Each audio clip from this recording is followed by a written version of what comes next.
लेकिन एक्सीडेंट में मौत हो रही है।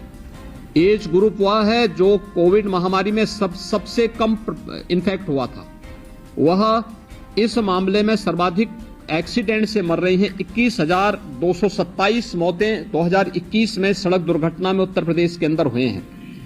इसका कारण ओवर स्पीडिंग भी है और इसके साथ ही ब्लैक स्पॉट भी इसके मुख्य कारण हैं। डग्गा मार जो बसेज हैं वह भी उसके कारण हैं।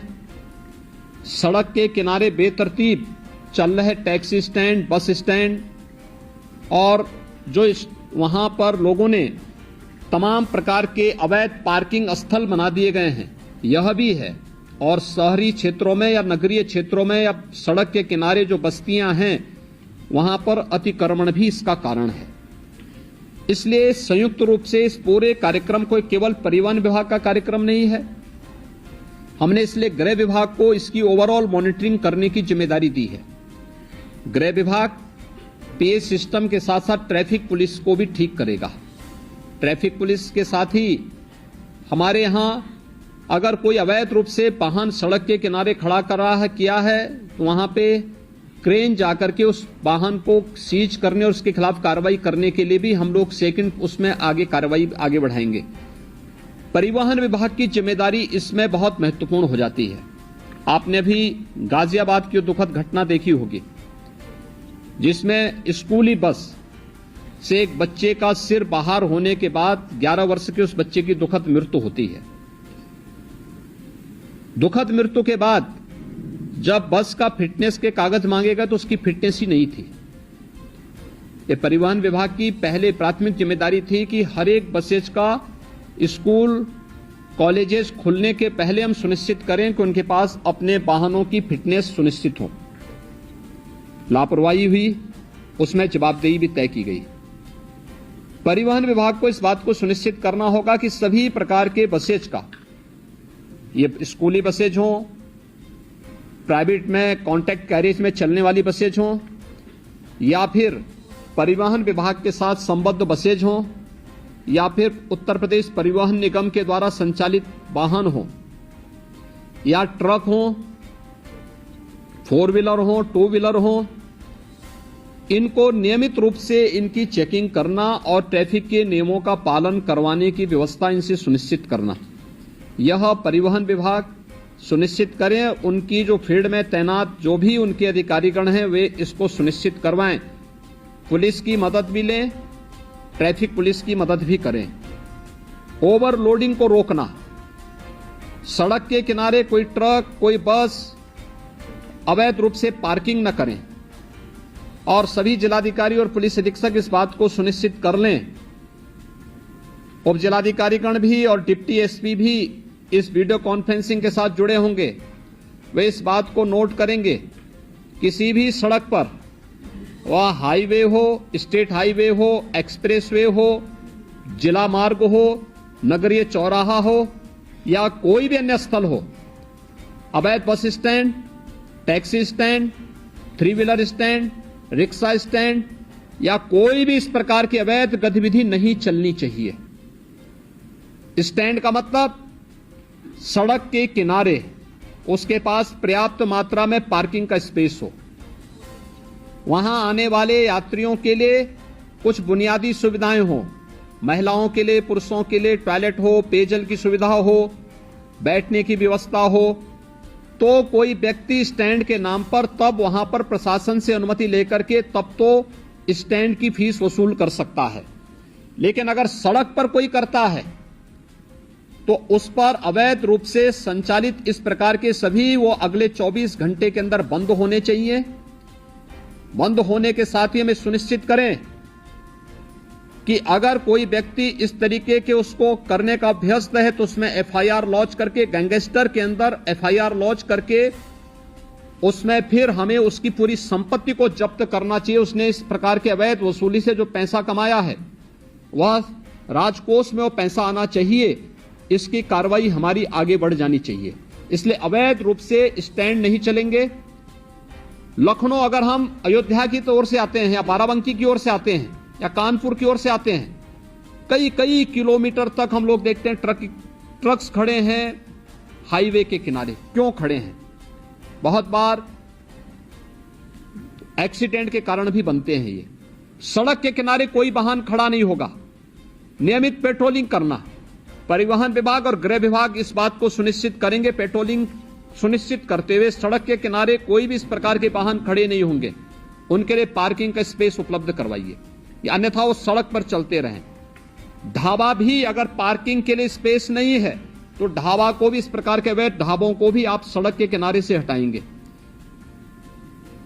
एक्सप्रेस हाईवे हो, पीडब्ल्यूडी से जुड़े हुए मार्ग हो, नगर विकास से जुड़े हुए हो या किसी भी अन्य विभाग से जुड़े हुए मार्ग हो, अवैध अतिक्रमण इनमें से सब जगह हट जाना चाहिए।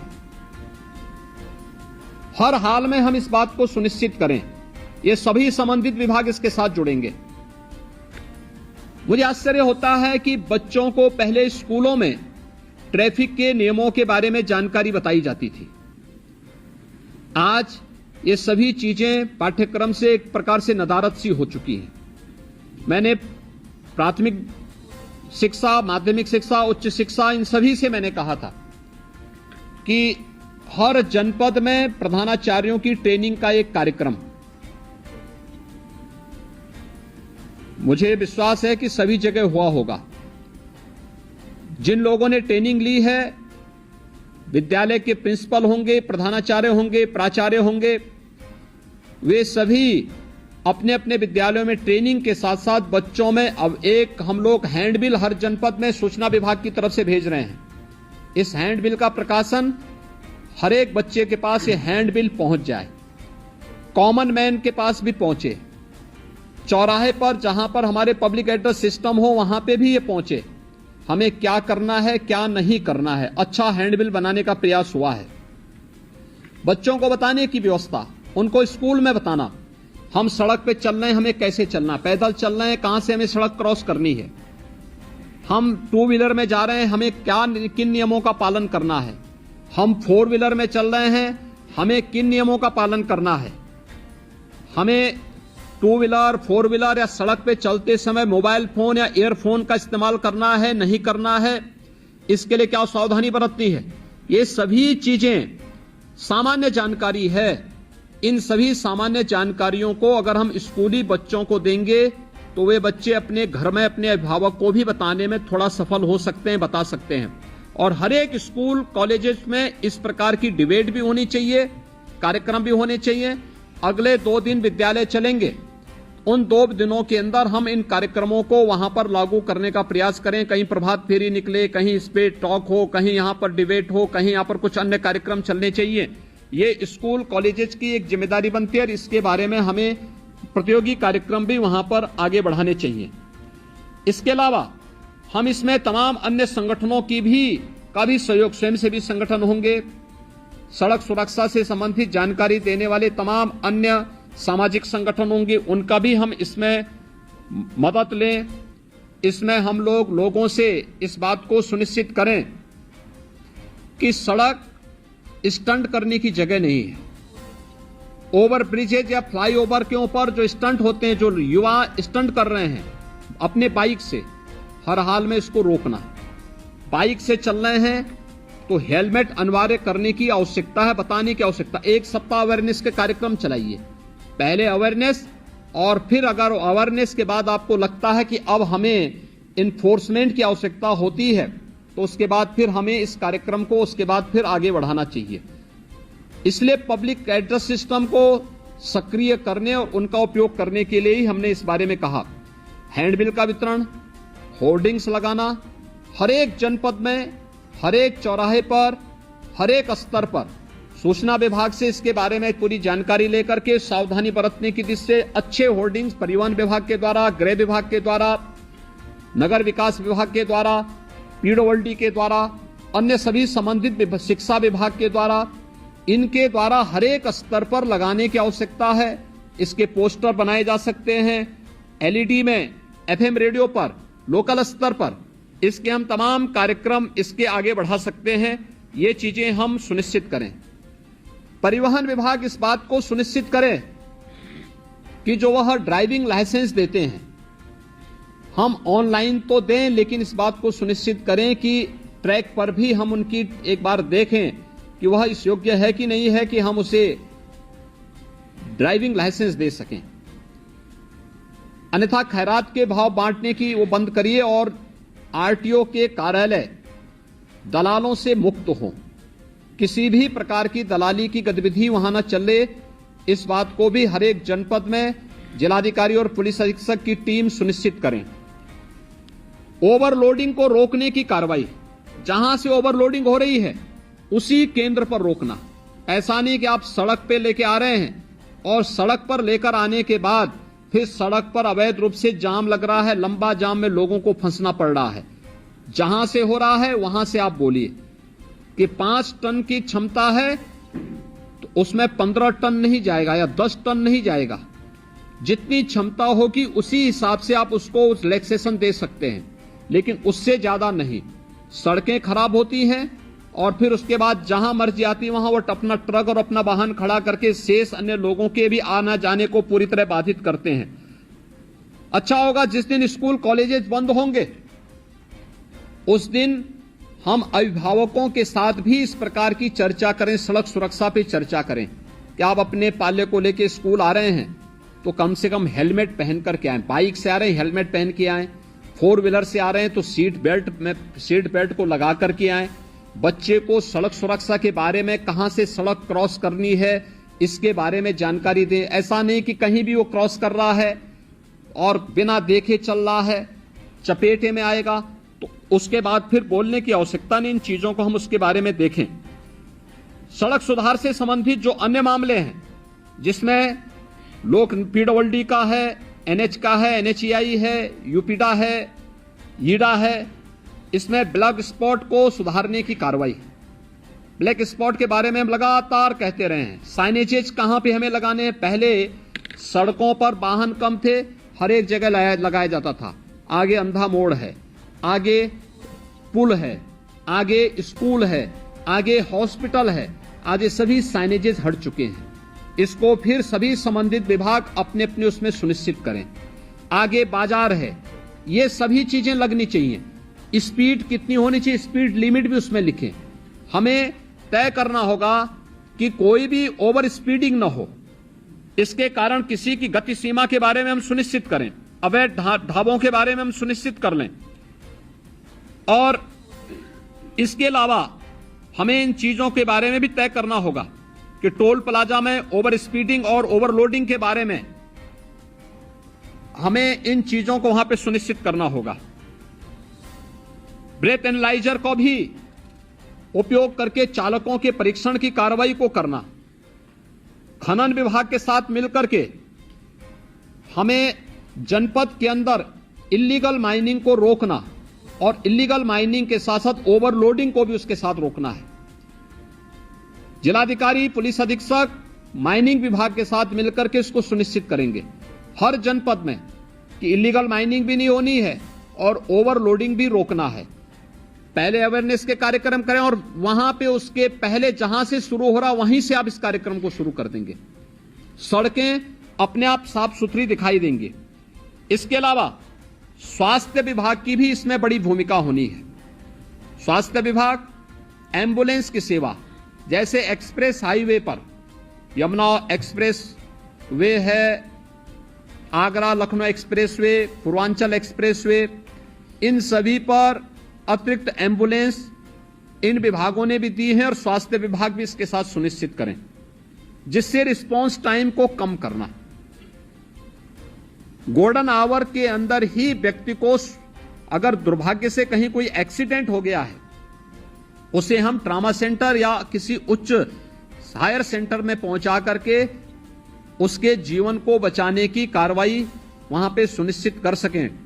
ट्रेन्ड मैन पावर, हेल्थ विभाग को मैंने कहा था, इन सभी एक्सप्रेस हाईवे से जुड़े हुए विभागों को ही मैंने कहा था कि वे इस चीज को सुनिश्चित करें। एनएचईआई भी इसके साथ जुड़े, कैसे इस कार्यक्रम को हम आगे बढ़ा सकते हैं, इन चीजों को सुनिश्चित करें। अवैध पार्किंग के बारे में हमें इस पर अवश्य विचार करना होगा। अब हम लोग आते हैं खासतौर पर 734 जो नगर निकाय हैं देखिए, नगर निकायों पर शासन पैसा देता है। नगर निकायों को कैसे आप आत्मनिर्भर बना सकते हैं, इसके बारे में नगर विकास विभाग ने कुछ कार्रवाई प्रारंभ की है। सभी ईओ और प्रत्येक नगर पंचायत, नगर पालिका और नगर निगम के साथ जिला प्रशासन कोई नोडल अधिकारी दे करके सुनिश्चित करें कि शासन के द्वारा जो आदेश दिए गए हैं उसका पालन सुनिश्चित करवाना, उसकी इनकम को बढ़ाने की कार्रवाई करना, उन्हें आत्मनिर्भरता की ओर ले जाना। हर एक नगर निकाय आत्मनिर्भर हो सकता है, प्रयास हो। वर्षों से जमे हुए बाबुओं को थोड़ा इधर उधर भी हटाइए, जंग लग चुकी है उन पे, और जंग अपने आप हटेगी। इसलिए उसको आप ठीक कर देंगे तो उसको स्थानीय स्तर पर इस कार्रवाई को करना। अवैध स्टैंड जितने भी होंगे इसको हटाने की कार्रवाई एक अगले 24 घंटे के अंदर अवैध स्टैंड तो हम हर हाल में हटा दें। कहीं भी अवैध स्टैंड नहीं चलने चाहिए, कहीं भी, हाईवे पर, एक्सप्रेसवे पर, स्टेट हाईवे पर, नगर निकाय के अंदर कहीं भी नहीं चलने चाहिए। किसी जिला मार्ग पर कहीं भी न चले, इस बात को हम सुनिश्चित करें। और जहां चलने हैं उसके लिए स्पेस उपलब्ध कराइए। आपके द्वारा उसको नोटिफाई किया जाए, बाकायदा उसको ऑप्शन निकाले जाएं, और फिर वहां पे अच्छे लोगों को, माफिया प्रवृत्ति के किसी भी व्यक्ति को किसी भी ठेका पट्टे के साथ मत जुड़ने दीजिए। एक भी माफिया जुड़ेगा उसका पूरा गैंग फिर वहां पर अनैतिक और अवैध गतिविधियों का अड्डा बना देगा। हर एक माफिया की कमर तोड़ डालिए। कोई भी अवैध और अनैतिक गतिविधि उसको मत संचालित करने दीजिए। उसकी आर्थिक स्थिति अगर मजबूत होगी तो आपका जीना हराम कर देगा। उसकी आर्थिक गतिविधि को पूरी तरह ब्लॉक कर देना। और ये जितने भी अवैध स्टैंड चल रहे हैं, डग्गा मार बसें चल रही हैं, ओवर लोडिंग का कार्य चला, इसमें माफिया ग्रुप अभी भी हावी है। इसको रोकना, हर एक हाल में रोकना। मंत्री समूह जून प्रथम सप्ताह में हर जनपद में जाएगा। फिर से मैं भी हर जनपद में जाऊंगा। मेरे पास भी अनेक हर जनपद की रिपोर्ट प्रतिदिन आती है। उस समय मेरे पास किसी भी जनपद से कोई नकारात्मक रिपोर्ट नहीं दिखनी चाहिए, और इस बात को सुनिश्चित करना है। दूसरा, नगरीय क्षेत्रों में निराश्रित गोवंश या आवारा कुत्तों को संरक्षित करके सड़क से बाहर करना, यह नगर निकाय की प्राथमिक जिम्मेदारियों में आती है। नगर निकायों ने अपनी जिम्मेदारी नहीं समझी है और इसको समझना होगा। सड़कों पर गोवंश न रहे, इसके लिए कान्हा ओपन की व्यवस्था करना हो, पीपीपी मोड पर कोई कार्यक्रम चलाना हो। जितने भी आवारा कुत्ते हैं, सड़कों पर घूमते हैं, अन्य उसके बारे में व्यवस्था देना। हम ये भी सुनिश्चित करें कि तमाम लोग घर में भी अपना पालतू कुत्ता रखते हैं। हम सुनिश्चित करें कि वे साफ सफाई की व्यवस्था करके रखें और उन्हें सड़कों पर टहलाने के लिए ले जाकर के सड़कों पर गंदगी न पैदा करवाएं, और आवश्यकता पड़ती तो उनका रजिस्ट्रेशन सुनिश्चित कराएं। उन पर निश्चित एक समय सीमा के अंदर उन्होंने उन्हें वैक्सीनेट किया है कि नहीं किया, यह भी सुनिश्चित करवाना। ये सभी चीजें हमें इसके साथ जोड़नी पड़ेगी। नगरीय क्षेत्रों में स्ट्रीट लाइट की व्यवस्था ठीक करना, समय पे स्ट्रीट लाइट जुड़े, ऑटो मोड पर रहे, सुबह होते ही अपने आप बंद हो, एक ऑटो मोड पर उसको चलाएं, और साफ सफाई की व्यवस्था सुनिश्चित करना। नगरीय क्षेत्रों में यह साफ सफाई दिखनी चाहिए, पॉलीथीन फ्री होना चाहिए, कोई पॉलीथीन का उपयोग न हो।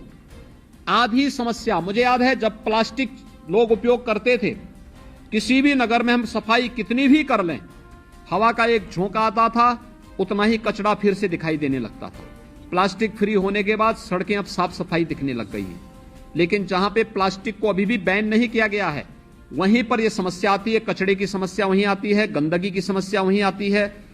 प्लास्टिक हर हाल में बैन किया गया है, उसको कतई आप लोग अलाउ मत होने दीजिए। हर नगर निकाय, वहां का जिस उप जिलाधिकारी के अधीन आ रहा है, वो उप जिलाधिकारी, वहां के डिप्टी एसपी, जिलाधिकारी और पुलिस अधीक्षक इस बात को सुनिश्चित करेंगे कि इसको हम लोग किसी भी स्थिति में वहां पे नहीं चलने देंगे और उसको वहां से हटाएं और साफ सफाई की व्यवस्था सुनिश्चित करें। आईटीएमएस 17 के 17 नगर निकाय जो नगर निगम हमारे हैं, इसमें आईटीएमएस 10 में स्मार्ट सिटी मिशन के अंतर्गत है तो बन चुका है या बन रहा है। से 7 में राज्य सरकार, राज्य शासन की ओर से, नगर विकास की ओर से आईटीएमएस बनना है। आईटीएमएस को सेफ सिटी के साथ जोड़ना, गृह विभाग के साथ जोड़ना और सभी नगर 17 के 17 नगर निगमों के साथ साथ नोएडा, ग्रेटर नोएडा में भी हम इसको सुनिश्चित करवा लें कि इसको हम सेफ सिटी के साथ जोड़ेंगे और सेफ सिटी मिशन के अंतर्गत हम इस कार्यक्रम को आगे बढ़ाएंगे। हम जो सिटी के अंदर होर्डिंग लगाते हैं, बेतरतीब होर्डिंग बंद करवाइए। देखिए, स्मार्ट सिटी मिशन की एक शर्त है ये कि बेतरतीब होर्डिंग हटनी चाहिए और हमें हर हाल में इसको सुनिश्चित करना होगा। हर एक नगर निकाय के अंदर हम इसको सिस्टम के साथ जोड़ें। हम वहां पर इस बात को सुनिश्चित करें कि कहां पे हमारी होर्डिंग लगनी है, कहां पे हम लोग उसको स्क्रीन के साथ जोड़ सकते हैं, कहां पर हम उसको अन्य उसके साथ जोड़ सकते हैं, जिससे नगर के अंदर घुसते ही अच्छा दिखाई दे। कोई भी नगर निकाय ऐसा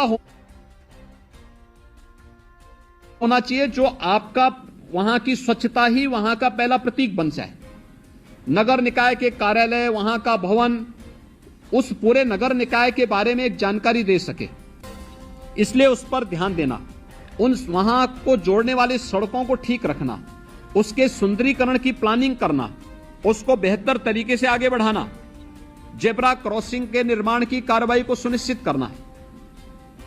पूरे स्टेट के अंदर हमें सुनिश्चित करें और खासतौर पर नगर निकाय के अंदर उससे जुड़े हुए अन्य मार्गों पर भी कि जो हमारे स्पीड ब्रेकर बनते हैं सड़कों पर, एक कमर तोड़ू न बनाए, एक टेबल टॉप स्पीड ब्रेकर बने। अगर कोई बीमार व्यक्ति है उसको भी परेशानी नहीं होगी, लेकिन साथ साथ हम अगर मार्किंग करते हैं वहां पर तो स्पीड अपने आप लिमिट हो जाती है। लेकिन जब वह कमर तोड़ू बनाते हैं तो कोई बीमार व्यक्ति जा रहा है उसके लिए बड़ा, या कोई बच्चा है, कोई गर्भवती महिला है, उसके लिए खतरनाक हो सकता है। इसलिए हमें पीडब्ल्यूडी को भी, नगर विकास को भी और अन्य सभी संबंधित विभागों को यह सुनिश्चित करना होगा कि कहीं भी हमें ये कमर तोड़ू स्पीड ब्रेकर नहीं दिखने चाहिए। इनको हटा दीजिए, जितनी जल्दी हटाइए उसको, हटा करके वहां पर हम, क्योंकि जब आप इस प्रकार की स्पीड ब्रेकर देते हैं तो उस स्पीड ब्रेकर से बचने के लिए लोग साइड से जाते हैं और फिर वहीं एक्सीडेंट का कारण भी बनता है। यह भी एक ब्लैक स्पॉट है आपका, ये जो आपके द्वारा दिया गया है। यानी ब्लैक स्पॉट केवल सड़क इंजीनियरिंग की खराब स्थिति का मुख्य कारण नहीं होता है, ब्लैक स्पॉट का कारण एक गलत स्पीड ब्रेकर भी होता है। इसलिए स्पीड ब्रेकर टेबल टॉप होने चाहिए, जिससे कोई भी व्यक्ति वहां जाए आसानी से स्पीड कम करते हुए बहुत आसानी से उसको पार कर लेता है, और उस पर भी हमें ध्यान देना होगा। नगरीय क्षेत्रों में हमारी जो परिवहन की व्यवस्था है, सिटी बस सेवा है, इसको लोगों के लिए सरल बनाना, सुलभ बनाना और सुरक्षित भी बनाना। इलेक्शन के दौरान मैं कानपुर के अंदर देख रहा था, 2 बार वहां पर एक्सीडेंट हुआ, और एक बार तो जो सिटी बस सेवा वहां पे इलेक्ट्रिक बस सेवा है उससे जुड़ा हुआ व्यक्ति ने जबरदस्ती 6 लोगों को कुचला था वहां पे। और उस दौरान कानपुर के अंदर प्रशासन की संवेदनशीलता देखने को मिल रही थी कि कितनी तेजी के साथ वे लोग वहां जा रहे थे। यानी मुझे यहां से इलेक्शन के बावजूद मुझे बोलना पड़ा कि आप लोग वहां क्यों नहीं पहुंचे। 11-12 घंटे के बाद फिर उनकी उपस्थिति वहां हो रही। ये दिखती है कि हम कितने संवेदनशील हैं। नगर निकाय इस बात को सुनिश्चित करें कि सिटी बस सेवा को संचालित करने वाला जो ऑपरेटर है, उससे जुड़े हुए जो भी लोग हैं, हमें उनकी पुलिस वेरिफिकेशन जरूर करानी चाहिए। किस पृष्ठभूमि के हैं, आपराधिक मानसिकता के तो नहीं है, क्योंकि कानपुर में जो भी घटना घटित हुई ये आपराधिक मानसिकता की दृष्टि से हुआ था। और इस प्रकार की आपराधिक गतिविधियों को रोका जाना चाहिए। 6-6 लोग कुचले जा रहे हैं सिटी बस सेवा से, ये बहुत दुर्भाग्यपूर्ण स्थिति है और ये चीजें नहीं स्वीकार की जानी चाहिए। इसलिए इन बातों को सुनिश्चित तो हमें करना होगा, ये परिवहन की दृष्टि से हम लोग सिटी के अंदर करें। अब जो हम लोगों को नगर के अंदर करना है, बहुत महत्वपूर्ण कार्य है ये। 2 कार्यों के लिए हर एक नगर निकाय के अंदर बड़े नगर निगम है, जिलाधिकारी, पुलिस अधीक्षक, व्यापार मंडल के साथ अलग अलग बैठक करें, स्ट्रीट वेंडर के साथ बैठें, नगर आयुक्त को भी अपने साथ ले लेंगे, एडीएम सिटी होंगे, सिटी मजिस्ट्रेट होंगे, एसपी सिटी होंगे, इनको भी अपने साथ ले लेंगे और इनके साथ बैठक करके अलग अलग क्रम में बैठक करके हमें सुनिश्चित करें कि कोई भी व्यापारिक प्रतिष्ठान सिटी के अंदर अपनी परमिसेस के अंदर ही रहेगा, उससे बाहर न हो। सड़कें खाली दिखनी चाहिए। सड़क में लोग अपना अंदर का सामान सड़क पे रख करके नहीं बेचेंगे, किसी को भी हम सुनिश्चित करवाएंगे। और अपनी परमिसेस में रह करके हम पहले बातचीत करें, संवाद बनाएंगे।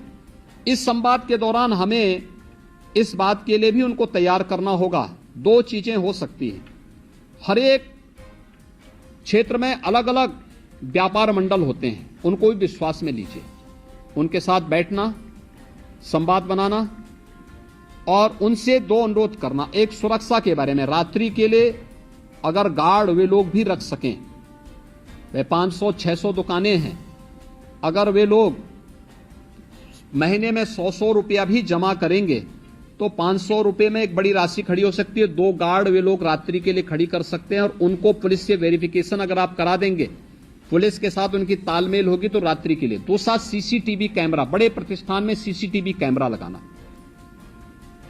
हर बैंक में, हर वित्तीय संस्थान में, हर बड़े व्यावसायिक प्रतिष्ठान में सीसीटीवी कैमरे की आवश्यकता और इसको उनके साथ लगवाना। दूसरा, व्यापारिक गतिविधि अपने परमिसेस के अंदर ही होगा, बाहर सड़क पे नहीं। सड़क में सामान फेंक करके, फैला करके लोग जो बेचते हैं, इसको हर हाल में अगले 1 सप्ताह के अंदर हमें इसे समेटना होगा और वे अपने परमिसेस के अंदर करेंगे। पार्किंग की व्यवस्था सुनिश्चित करना हर एक जगह, सड़कों पर पार्किंग न हो। 2 व्हीलर, 4 व्हीलर या बसेज खड़ी करने की जो परंपरा है, इसको रोकें। कॉमन मैन को चलने के लिए सड़क आप दीजिए। दूसरा, स्ट्रीट वेंडर के साथ संवाद बनाना। जितने स्ट्रीट वेंडर हैं प्रदेश के अंदर, हमने लगभग 8 लाख स्ट्रीट वेंडर ऐसे हैं जिस स्ट्रीट वेंडर को हम लोगों ने पीएम स्वनिधि की योजना के अंतर्गत जोड़ा है। मेरा मानना है प्रदेश के अंदर स्ट्रीट वेंडर की संख्या लगभग 15 लाख के आसपास है। ये सभी स्ट्रीट वेंडर के साथ बैठना, अलग अलग मार्केट में अलग अलग स्ट्रीट वेंडर का ग्रुप काम करता है। कोई रेलवे स्टेशन के पास करता है, कुछ बस स्टैंड के पास काम करता है, कोई अन्य जगह काम करता है। स्ट्रीट वेंडर के साथ भी बैठने की व्यवस्था करना और स्ट्रीट वेंडर के साथ बैठक करके इनके व्यवस्थित पुनर्वास को सुनिश्चित करना। मैंने पहले भी कहा था, हर एक स्ट्रीट वेंडर का रजिस्ट्रेशन आप सुनिश्चित करवा दीजिए। हर एक स्ट्रीट वेंडर का अगर रजिस्ट्रेशन है तो उसका व्यवस्थित पुनर्वास भी करना। व्यवस्थित पुनर्वास, नगर निकाय की तमाम लैंड खाली पड़ी होंगी, वहां पर आप ले जाइए और वहां पर उन लोगों को सुनिश्चित करिए। सड़क के किनारे न हो, पटरी के किनारे न हो, नाली के किनारे कुछ भी नहीं होना चाहिए। मैं देख रहा हूं बहुत सारे नगर निकायों में बाहर से आने वाले तमाम लोगों ने डेरा जमा लिया है, उन्होंने झोपड़ी बना ली है नालियों के ऊपर और वहां पर अवैध रूप से वे लोग रह रहे हैं और उसमें से बहुत सारे लोग तो अवैध गतिविधियों में भी लिप्त हैं, खासतौर पर जो डकैती की घटनाएं होती हैं। याद करिए, अभी हम लोगों ने लखनऊ में 2 वर्ष पहले जो रैकेट पकड़ा था, वो रैकेट था बांग्लादेश का और वही लखनऊ में डकैती डाला था। लखनऊ के बाद फिर अलीगढ़ में डाला था, अलीगढ़ के बाद फिर उसका हाथरस में, फोन उसका हमारे सर्विलांस में आ गया था और फिर उसका एक व्यक्ति, उसके साथ का एक व्यक्ति बांग्लादेश वापस भी पहुंच गया था। यानी 3-3 जगह हत्या करके डकैती डालने के बाद उनमें से एक व्यक्ति बांग्लादेश पहुंच गया, एक व्यक्ति बाद में हमारे हत्थे भी चढ़ा था। यानी ये चीजें दिखती हैं कि हम लोग कैसे आंखें बंद करके चलते हैं। सड़क के किनारे कौन डाल रहा है झोपड़ी, कोई पता नहीं होता हम लोगों को। लोकल स्तर पर जवाबदेही सुनिश्चित करें, नगर निकाय अपना एक अधिकारी तैनात करें और पुलिस की जो लोकल पुलिस है, लोकल थाना, उसकी जवाबदेही सुनिश्चित करें। एक बार अतिक्रमण हट गया है, व्यवस्थित पुनर्वास हो गया, दोबारा अगर कोई झोपड़ी डाल रहा है, दोबारा कोई वहां पे अतिक्रमण कर रहा है, उसी समय उसके खिलाफ कार्रवाई सुनिश्चित करिए। जो व्यक्ति पुलिस का हो, नगर निकाय का हो, उस क्षेत्र में स्वच्छता के साथ जुड़ा होगा या उस क्षेत्र का इंस्पेक्टर होगा, कोई तो सुपरवाइजर होगा, कोई तो होगा। ऐसा तो है नहीं कि नगर निकाय इतना बड़ा उसके पास मैन पावर है और उसका कोई व्यक्ति सुपरविजन करने वाला नहीं है। यह हम सुनिश्चित करें कि कोई भी व्यक्ति फिर से वहां पर वो न करने पाए। ये अवैध गतिविधियों का केंद्र बिंदु नगर निकाय के किनारे, सड़क के किनारे झोपड़ी डाल करके दिन भर वहां पर लोग अपनी तमाम गतिविधियों को संचालित कर रहे हैं, ये कतई नहीं हो सकता। और संवाद बना करके जो पहले से चले आ रहे स्ट्रीट वेंडर हैं, संवाद बनाइए और फिर उनको 2-3-4 स्थान दिखाइए। तमाम स्पेस हैं आपके पास, उन स्पेस में से किसी एक जगह व्यवस्थित पुनर्वास करिए। उनके लिए छोटे छोटे अगर आप लोग वहां पे दुकानें बना सकते हैं, कुछ अच्छे मॉडल खड़ा कर सकते हैं, उनको एक निश्चित किराए के साथ महीने में आप 50 रुपए 100 रुपए, नगर निकाय की इनकम भी बढ़ेगी, सफाई कर्मी दे दीजिए और वे व्यवस्थित रूप से वहां बसेंगे। सब्जी मंडी है या कोई भी इस प्रकार की मंडी है, उसको भी व्यवस्थित रूप से करना, सफाई के साथ जोड़ना, एक सिस्टम के साथ जोड़ना, अपनी परमिसेस में ही उसकी अनुमति देना। कहीं ट्रांसपोर्ट नगर है, ट्रांसपोर्ट नगर जहां है वहीं से ट्रांसपोर्ट की गतिविधि हो। सिटी के अंदर कब आना है, कब उन्हें अपलोड करना है, कब डाउनलोड करना है, इन सभी चीजों को एक निश्चय उसके साथ आप बना करके तय करें और संवाद बना करके तय करें। व्यापार मंडल को विश्वास में लीजिए, चैंबर ऑफ इंडस्ट्रीज को लीजिए, चैंबर ऑफ ट्रेडर्स को विश्वास में लीजिए, स्ट्रीट वेंडर को व्यवस्थित पुनर्वास के लिए उनको विश्वास में लीजिए। और देखना चाहिए कि अगले 15 दिन के अंदर प्रदेश के अंदर कोई भी नगर निकाय के अंदर हम जाएं, कोई माननीय मंत्री जाएं, तो साफ सुथरा दिखना चाहिए, एक सिस्टम दिखना चाहिए, स्वतःस्फूर्त भाव के साथ गतिविधियां चलती हुई दिखाई देनी चाहिए। स्मार्ट सिटी के पीछे प्रधानमंत्री जी की जो मंशा है कि हमारी सिटी कैसे दिखनी चाहिए, उस प्रकार की मंशा को आप वहां पे पूरा कर सकते हैं। और इसको लागू करने के लिए आज मैंने ये वीडियो कॉन्फ्रेंसिंग में आप सबको बुलाया है और इसमें हर एक स्तर के अधिकारी की जवाबदेही सुनिश्चित होगी, इस बात को सुनिश्चित करेंगे। एक जो मामला मेरे पास आ रहा है जो बहुत गंभीर मामला है, इसको आप सुनिश्चित करेंगे।